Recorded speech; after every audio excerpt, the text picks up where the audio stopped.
Any residual effect from that interaction? I mean, we see teammates have arguments on the floor. It can get extended. We don't often see it get that physical. I would think cooler heads would prevail. I'm going to make the point that Dwight Howard had showed and expressed frustration with other teammates. There was the lob dunk by Ayton where he barked at a teammate. There was the, blatant foul of Chris Paul at the hash mark where, there was just no reason for it. And Anthony Davis, obviously, that started with a sequence that Anthony was trying to get his attention. He ignored him the whole way. And then that led to the discussion on the bench. Meanwhile, a terrific second quarter from the Phoenix Suns, and they start the third right where they left off. Mikal Bridges is now 6 for 7 from the floor. Chris Paul has 11 assists. Suns outscored the Lakers 34-18 in that second. Davis wanted a whistle, didn't get it, frustrated. Here's Paul. Paul bouncing, taking, and hitting. How about the way Paul is orchestrated tonight? To be honest with you, there was a stretch in that second period where he was in complete command of the game. Making shots himself, he takes a hard foul there on Bays because he got called behind him. But you mentioned it. I mean, he had more assists alone than the Lakers did as a team.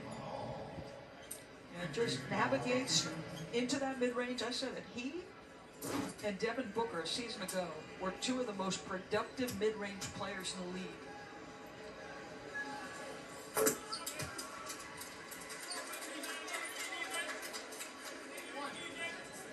And last year, as a team, Phoenix shot over 47% from the floor on those mid-range jumpers, which is the best any team has shot in the last 20 seasons.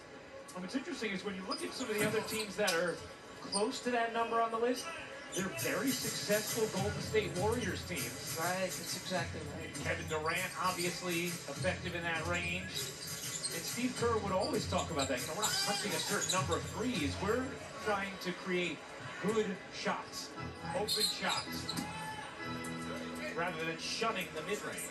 That's correct. It's a matter of who's taking the mid-range. If it's efficient mid-range shooting, then there's no reason not to.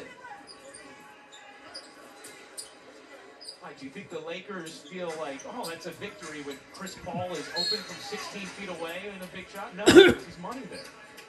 I mean, his package, go-to move, Chris Paul, is getting to the right elbow and fading away. Third foul on Bridges. Suns shot 13 free throws in that second quarter, as Bazemore missed that one wide left.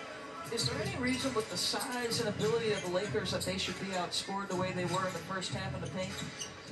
Got beat down the floor a lot. But no. Paul shaking Jordan. There's that jumper. Couldn't quite hit it. Ayton the offensive rebound. Sets up Crowder off on a three. James controls the rebound.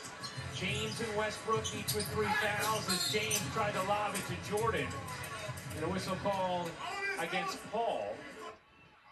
I think they're going to get this before. And that is already 4 team fouls against Phoenix in the first minute and 47 seconds of this second half. So now the Lakers are going to shoot the rest of the way here in the third. As James again, he's 4 for 5 from downtown.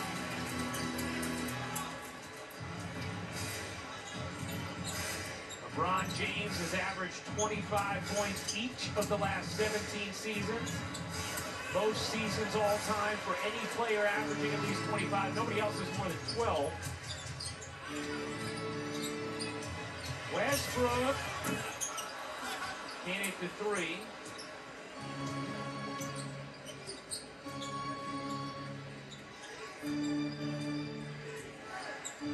.13 Suns lead.